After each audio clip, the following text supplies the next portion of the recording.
Luca Bassani, e na noite de hoje está previsto o primeiro pronunciamento oficial de Joe Biden após desistir de concorrer à reeleição nos Estados Unidos.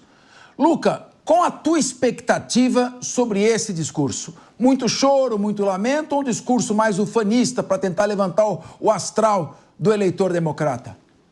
Com certeza um discurso mais ufanista, também trazendo as qualidades de Kamala Harris como vice-presidente durante esses 3 anos e meio, para basicamente deixar o bastão já passado adiante. Eu acredito que Joe Biden talvez fale das razões que o levaram a desistir. Nós sabemos que é uma questão política, de uma pressão muito forte dentro do Partido Democrata, que se viu com os seus fundos limitados ou até mesmo poucas doações chegando se ele continuasse adiante, por conta dessas pesquisas que mostravam que a vitória seria muito, muito difícil, ao mesmo tempo que ele talvez tenha se dado conta da deterioração da sua saúde, do seu estado cognitivo em algumas importantes conferências que participou e fez os Estados Unidos passarem vergonha. Então, acredito que ele talvez traga de maneira tênue, de maneira branda, o porquê desistiu, mas principalmente enaltecer os Estados Unidos, agradecer por ser o presidente do país e também trazer as qualidades de Kamala Harris e o porquê ele confia tanto nela para que ela seja escolhida ou mereça o voto do eleitor americano no próximo novembro. Lucas, só uma pergunta, nós temos que especular, temos que perguntar. Ele estava com Covid e disse que não tinha mais condições, iria desistir. Então, o Covid acabou sendo uma válvula de escape para que ele apresentasse uma compreensível desistência. Agora ele já vai apresentar o seu discurso.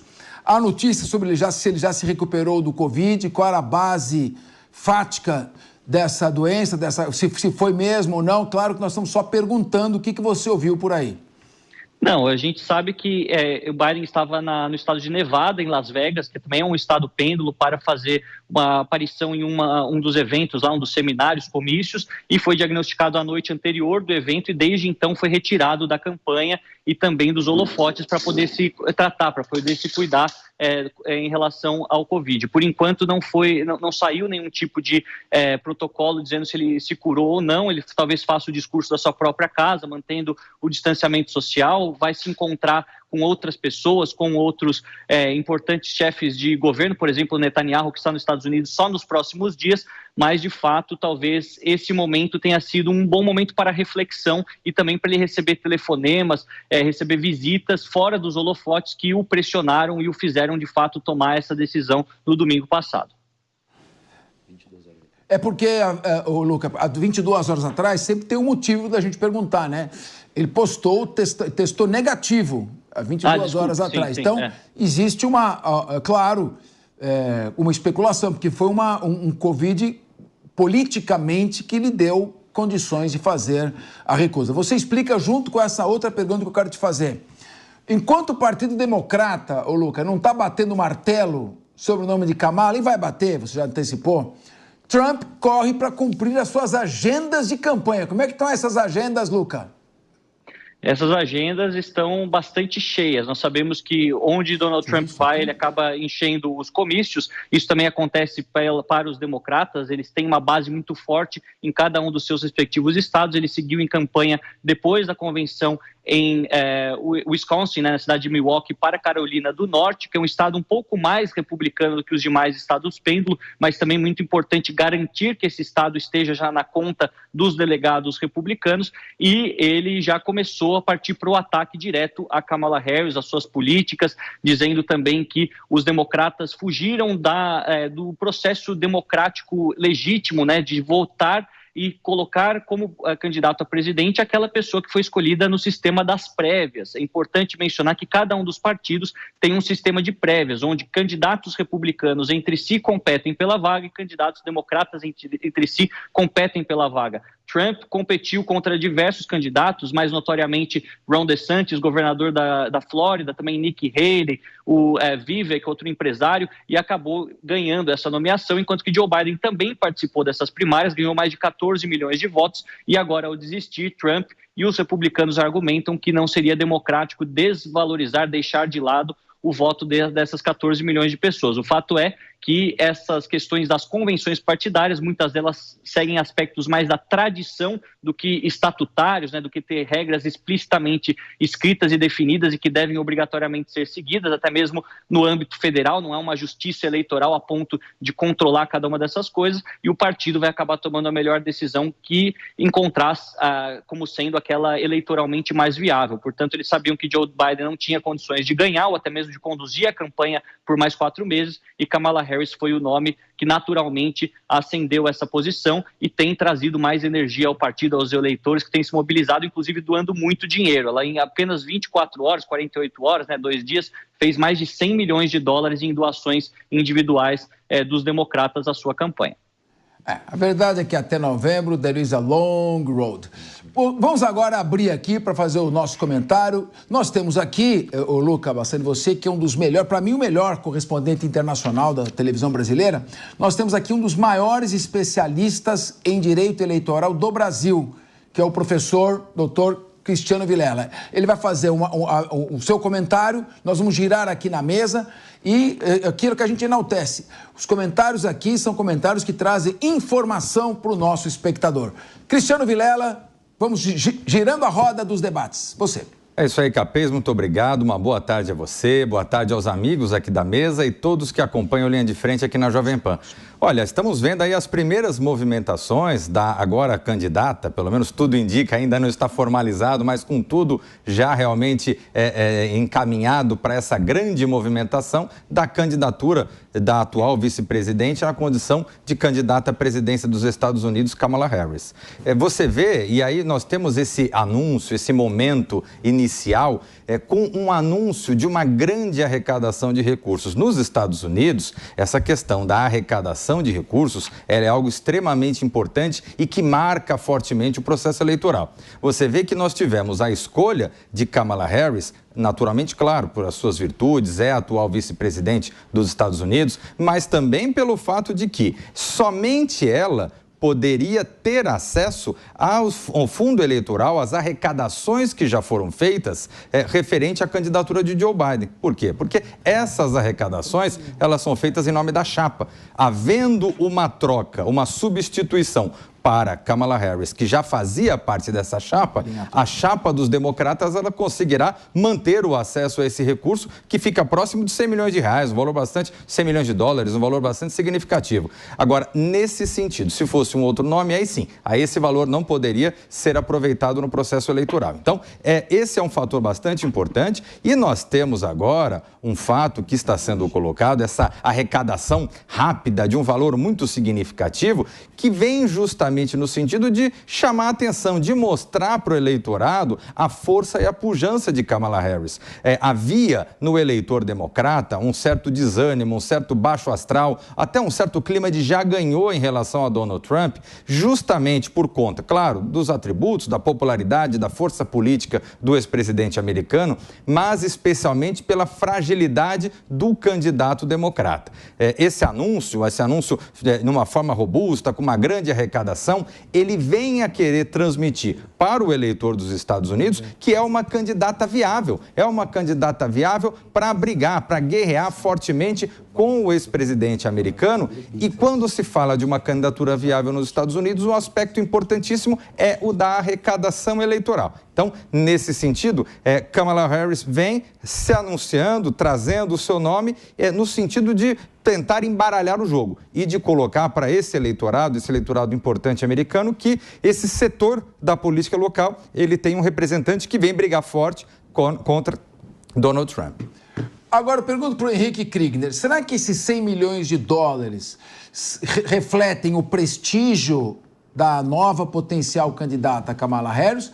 Ou será que era um dinheiro que estava sendo represado para forçar a desistência de Joe Biden? E essa verba acabaria vindo naturalmente e veio de uma vez só, estava represada. Há duas possibilidades. Eu quero ouvir você com o comentário depois do Luca Bassani. Boa tarde, Capês. Boa tarde a toda a audiência, aqui os colegas da mesa também. Eu não tenho dúvidas de que esse dinheiro, ali em linguagem bem brasileira, o pessoal recebeu ali uma mensagem antes dizendo, olha, segura o Pix, que logo, logo a gente vai trazer uma bomba aí, uma novidade. Então, as campanhas norte-americanas, especialmente para o nível presidencial, envolvem, como bem falou o Cristiano aqui, muito dinheiro, já é uma tradição, já existe uma tradição de doação, e essa doação ela é faseada, inclusive, porque quanto mais você arrecada, maior poder você consegue demonstrar. Então, arrecadar tudo de uma vez ou deixar para o final, isso não pega bem para o candidato, não demonstra força. É por isso que essas doações, elas são faseadas. E eu não tenho dúvida, olhando os desdobramentos aí, desde o anúncio por carta, diga-se de passagem, né, do presidente Biden aí no último domingo, de que realmente tem uma estratégia de comunicação, de exaltação do próprio Biden como um herói nacional e agora uma construção de virtudes da própria Kamala, que eu vou dizer, Capês, que eu não sei da onde está vindo a matéria-prima para isso, porque o currículo dela, de impressionante, não tem nada. Muito bem. Luca Bassani, e aí? Será que o pessoal estava esperando a mudança de candidato ou será que é o prestígio dela mesmo? Não dá para saber. Olha, Capês, aquilo que nós escutamos é que poucos dias antes do anúncio da desistência havia um fundo de cerca de 90 milhões de dólares que estava bloqueado por conta dos doadores não terem confiança na candidatura de Joe Biden. E logo em seguida nós vemos que há sim um aumento significativo das doações chegando. Então muitos acreditam, pelo menos o que os democratas veiculam, é que há esses 90 milhões que vão ser agora descongelados e liberados para a campanha de Harris, ao mesmo tempo em que ao longo das 48 horas foram chegando de 50, 70 até 100 milhões de dólares doações individuais. Não sabemos se esse ritmo constante vai continuar por toda a campanha, até porque, por mais que seja muito importante mostrar a força das arrecadações, da espontaneidade do seu eleitor mais animado, com um candidato mais competitivo, a gente sabe que, no fundo, muitas vezes ter mais dinheiro em campanha não significa a vitória. E os republicanos, da mesma maneira, também têm muito dinheiro em caixa, também têm milhões e milhões de dólares para fazer a sua campanha, então vai acabar sendo uma eleição decidida nos milímetros, por poucos milhares de votos nesses estados-chave. Não podemos esquecer que, assim como Donald Trump teve uma vitória expressiva em vários estados por pouco em 2016, né? Se a gente pegar os estados-chave, ele ganhou de Hillary Clinton e acabou levando todos os delegados daquele estado por muito pouco. O mesmo aconteceu com Joe Biden na Geórgia, por exemplo, eleição passada, 2020, 11 mil votos. Em outros estados como Michigan, por volta aí também de 20, 30 mil votos em estados que vivem milhões de pessoas. Então, isso é sempre no detalhe, e o dinheiro, por mais que seja importante, ainda mais no começo de uma campanha para se fazer conhecida, viajar pelo país, mostrar suas ideias, no final acaba sendo algo não tão relevante quanto as ideias do candidato e a viabilidade que ele vai ter, principalmente de penetrar nessas localidades onde há um eleitorado mais conservador, talvez mais centrista, né, que queira escutar um discurso mais moderado, principalmente de um candidato democrata. Aqui no Linha de Frente a gente aborda todas as questões e aborda com técnica e profundidade. Eu quero ouvir agora o Guilherme Mendes, porque temos também ouvir todas as tendências aqui, é muito democrático o debate. Vai você, Guilherme. Luca, boa tarde. Eu queria te perguntar a respeito do encontro de Benjamin Netanyahu e Donald Trump, antes mesmo do primeiro-ministro encontrar o próprio presidente Joe Biden. Você acha que isso, de alguma maneira, pode impactar negativamente o eleitorado americano, já que Israel tem gozado de muito pouco prestígio, dados os últimos acontecimentos na guerra em Gaza, o fato de encontrar Trump e não encontrar, tudo bem que não está efetivada ainda, mas a potencial candidata Kamala Harris sinaliza, óbvio, uma preferência de Netanyahu nessas eleições. Essa preferência, você acha que tem algum poder de impacto eleitoral ou é meramente um encontro entre amigos que, no seu entender, não vai trazer maiores consequências para o eleitorado interno? Também, bom revê-lo aqui. A gente vê que o que foi veiculado à imprensa é que Netanyahu foi aos Estados Unidos com o objetivo de falar em uma sessão conjunta do Congresso americano, onde a Câmara dos Representantes e o Senado está reunida e ele pode ter acesso a todos os candidatos, sejam democratas, sejam republicanos, ao mesmo tempo. Ele também, obviamente, que vai se encontrar com Joe Biden e com Kamala Harris por questões de agenda, até mesmo pela Covid, em dias separados, e o convite por Trump foi feito depois e também foi aceito porque os dois são amigos de longa data. Pelo que foi, divulgado à imprensa, hoje é essa sessão conjunta, amanhã encontraria Biden e também Kamala Harris, e depois, na sexta-feira, seguiria Netanyahu para a Flórida, na residência de Mar-a-Lago de Donald Trump, onde também poderiam se encontrar. A gente vê que muitos protestos se espalham por várias cidades americanas pela presença de Netanyahu no país, principalmente em Washington, perto do Capitólio, perto do Senado, já que nós temos uma grande parte da população, principalmente das grandes cidades americanas, tendo um sentimento mais pró-Palestina e contra a estratégia de Israel dentro da faixa de Gaza, pressionando, inclusive, os Estados Unidos a abandonarem de vez a ajuda que dá anualmente ao país aliado no Oriente Médio. O Netanyahu, então, vem com a missão de amenizar esse sentimento de animosidade que surgiu durante os últimos meses, ao mesmo tempo que tem que garantir o apoio tanto de democratas quanto de republicanos na próxima legislatura, porque ele sabe que durante essa campanha, nos assuntos de política externa, Israel, faixa de Gaza, Palestina, a questão que falam sobre a crueldade que fazem com os palestinos, até mesmo alguns usam a palavra genocídio, tudo isso vai ser utilizado também para confrontar as ideias, e nesse aspecto Kamala Harris tende a se distanciar ao máximo possível do apoio a Israel, algo que, caso ela seja eleita, seria muito negativo para os israelenses. Então ele quer garantir já hoje, antes da eleição acontecer, que independentemente de serem democratas ou republicanos, no executivo e no legislativo dos Estados Unidos em janeiro de 2025, Israel vai continuar tendo o prestígio dentro da política americana e também, principalmente, o dinheiro e os armamentos, que é tão fundamental para a sua segurança. São 14 horas e 29 minutos e em Munique, 19 horas e 29, uma cortesia ao nosso querido Luca Bassani. Luca, pegando uma carona nessa pergunta sempre oportuna do competente e diligente Guilherme Mendes, qual será o peso destas questões internacionais? Ucrânia, Oriente Médio, faixa de Gaza, na eleição americana. O americano está mais focado em que tipo de visão, em que tipo de assunto, que tipo de preocupação? Discutimos aqui outras vezes que os americanos acabam sempre votando inicialmente pelo seu próprio bolso, pela sua própria realidade e pela própria comparação da sua vida nesses últimos anos em comparação com anos anteriores, principalmente nesta vez em que um dos candidatos já foi um ex-presidente. Eles têm a capacidade de fazer essa comparação direta, né? Os 4 anos de Donald Trump com agora os 4 anos de Joe Biden e de Kamala Harris, que, querendo ou não, também estava no governo por ser a vice-presidente. Quanto às questões externas, isso preocupa geralmente mais eleitores com uma alta escolaridade de grandes cidades, que têm acesso a mais informações e que geralmente já votam no Partido Democrata automaticamente. Os eleitores republicanos mais conservadores, eles se preocupam na questão financeira. Quanto que essa guerra que acontece na Ucrânia, o que acontece em Israel, significa de dinheiro americano indo para fora e não ficando aqui dentro. Então, são duas visões de mundo muito distintas, tanto no conflito da Ucrânia quanto no conflito de Israel. Nós sabemos que Joe Biden e Kamala Harris são favoráveis à continuação da ajuda financeira e militar aos ucranianos, o presidente Zelensky vindo corriqueiramente aos Estados Unidos e ganhando esses pacotes de ajuda, enquanto que Trump é favorável à negociação de um acordo com Putin e com os russos de maneira geral. Ao mesmo tempo, nós vemos que em relação a Israel, Trump tem uma visão oposta. Ele quer o apoio completo aos israelenses, assim como sempre foi na política americana, enquanto que Kamala Harris, até por estar mais à esquerda, ser mais progressista que o próprio Joe Biden, ela quer se distanciar pouco a pouco dessa figura de que os Estados Unidos dá sempre carta branca a Israel, até para responder para os seus eleitores jovens, esses eleitores que têm muitas vezes algum tipo de background relacionado à imigração, que têm famílias naquela região do Oriente Médio, que a postura americana vai ser mais criteriosa em relação àquilo que tem sido até agora. Vai ser uma questão muito interessante de se observar nos debates, e nós sabemos que o impacto, seja o presidente Trump, seja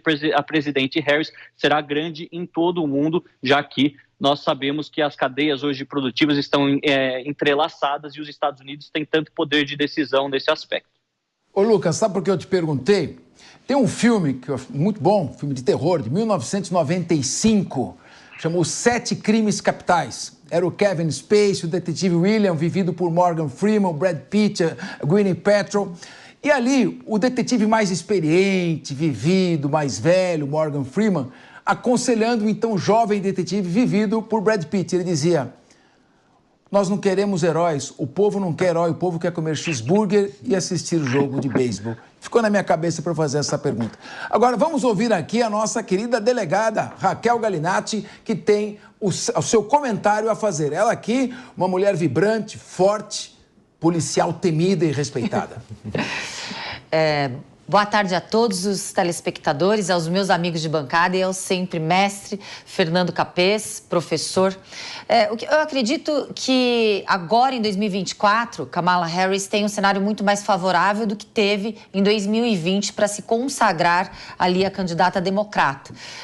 No sentido de que ela é muito mais jovem do que o Trump e, aliás, o Trump ele vinha utilizado e ironizando a idade avançada de Biden, sem contar que, por um outro aspecto, eu considero a trajetória política de Kamala Harris muito bem-sucedida. Por 2 mandatos, ela foi promotora distrital de São Francisco. Na sequência, ela foi procuradora-geral ali da Califórnia. Aliás, um feito, pela primeira vez na história, uma mulher e principalmente negra comandando a alta cúpula judiciária ali da Califórnia. Na sequência, se consagrou senadora em 2017 e ali ela foi a primeira mulher asiática e a segunda mulher negra a ser eleita senadora. Então, ela teve grandes feitos e muito ali pelo que ela luta, pela pauta da inserção da mulher e das minorias, como também detentores de vozes fortes na política.